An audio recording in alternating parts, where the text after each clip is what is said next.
ഞാൻ ഇല്ല, കുറച്ച് ചുറ്റുപാടിലൊക്കെ ആയിരുന്നു. ഇലക്ഷനൊക്കെ ഉണ്ട് നമ്മളെ. ഞങ്ങള് നേടി തന്നതാ. അന്നൊന്നും ഇവിടെ ആരും ഇല്ലായിരുന്നു. 24 സമരമായിരിക്കും ഇപ്പോഴും. ഞങ്ങള് റെയിൽവേയിൽ സമരം ചെയ്തിട്ടുണ്ടായിരുന്നു 74. അതിന്റെ ശേഷമാണ് ഇവിടെ ബോണസ്. ഇതെന്ത് വർത്താനാണ് സുഹൃത്തെ?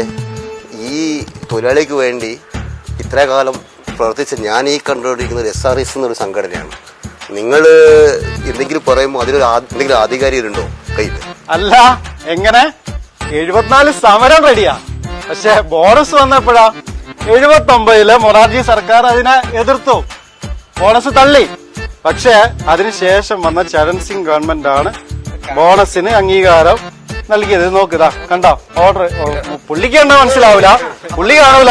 ഇത് കണ്ട, കണ്ടില്ലേ? ഇതാണ് സംഭവം. ഞങ്ങള് സേലത്തുനിന്ന് വന്നതാ. എഞ്ചിനീയർക്കാര് 70 ആൾക്കാര് ഞങ്ങളവിടെ പാർട്ടി പരിപാടിക്ക് എല്ലാം പോവാറുണ്ട്. പക്ഷെ ട്രാൻസ്ഫറിന്റെ വിഷയം വന്നപ്പോ അവിടെ യൂണിയൻ പൈസ ചോദിച്ചു. പൈസ ചോദിച്ച് കൊടുത്തിട്ടും ഞങ്ങൾക്ക് ഇതുവരെ ട്രാൻസ്ഫർ ശരിയായിട്ടില്ല. മണി യൂണിയൻ അല്ലേ? ഞാനും ഇതേമാതിരി ട്രിച്ചിലുണ്ടായിരുന്നാണ്. ഒരു 73 ആൾക്കാർ ഞങ്ങൾ ഒരുമിച്ച് വർക്ക് ചെയ്തായിരുന്നു. ഒരുപാട് ആവശ്യങ്ങൾക്ക് വേണ്ടി അവരോട് സംസാരിച്ച് കാര്യങ്ങളൊക്കെ ഒരു കാര്യമില്ല, ഒന്നും ചെയ്തിരുന്നില്ല.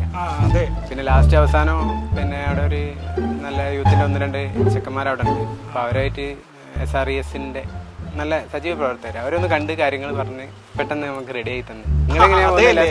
അതെയല്ലേ ഞങ്ങളെ ഇവിടെ എത്തിച്ച SRES തന്നെയാണ്.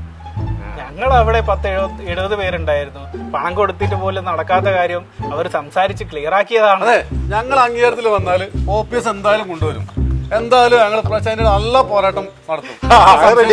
പോരാട്ടം എത്ര കാലമായി ഈ പോരാട്ടം മാത്രമേ നടക്കുള്ളൂ. ഈ റഫറണ്ടത്തില് നിങ്ങൾ എത്ര സോണിൽ മത്സരിക്കുന്നുണ്ട്? ഈ എന്താ പറയാ ഫെഡറേഷൻ ഏത് ഫെഡറേഷനിലാണ് നിങ്ങളുള്ളത്? നിങ്ങൾ മത്സരിക്കുന്ന ഫെഡറേഷൻ ഏതാ? അതൊന്ന് പറയും. നിങ്ങൾ ഈ കാലാകാലവും, പണ്ടത്തെ കാലമല്ല ഇത്, അഭ്യസ്ത വിദ്യരായിട്ടുള്ള തൊഴിലാളികളുടെ കാലഘട്ടമാണിത്. പണ്ടത്തെ പോലെ ഇപ്പോഴും പോരാട്ടം പറഞ്ഞാലൊന്ന് ഇനിയുള്ള കാലഘട്ടത്തിൽ മുന്നോട്ട് പോകാൻ കഴിയൂല സഖാവേ. എന്താണ് ചർച്ച? ഒന്നുമില്ല, ഇലക്ഷനാണ് ചർച്ച. എന്റെ വോട്ട് SRESന്, എന്റേത് മാത്രല്ല എന്റെ കൂട്ടുകാരികളുടെയും വോട്ട് SRES. ഞങ്ങൾക്ക് റിസ്ക് അലവൻസ് നേടിത്തന്നത് SRES NFIR ആണ്. അതുകൊണ്ട് എന്റെ വോട്ട് SRES. OPS കൊണ്ടുവരാൻ NFIRനെ കഴിയും. എന്റെ വോട്ട് SRES. അപ്പൊ നിങ്ങളെല്ലാവരും SRSന്റെ ഒപ്പമായതുകൊണ്ട് ഞാൻ ഇത്തവണ നിങ്ങൾക്കൊപ്പം. അംഗീകാരം അലങ്കാരവുമല്ല, അഹങ്കാരവുമല്ല, ഉത്തരവാദിത്തമാണ്. ഒപ്പമുണ്ടാവും, ഒപ്പത്തിനൊപ്പം. നിങ്ങളുടെ വിലയേറിയ വോട്ടുകൾ റെയിൽ എഞ്ചിൻ അടയാളത്തിൽ രേഖപ്പെടുത്തി SRES NFIRനെ വിജയിപ്പിക്കും. ഒപ്പമുണ്ടാവും, ഒപ്പത്തിനൊപ്പം.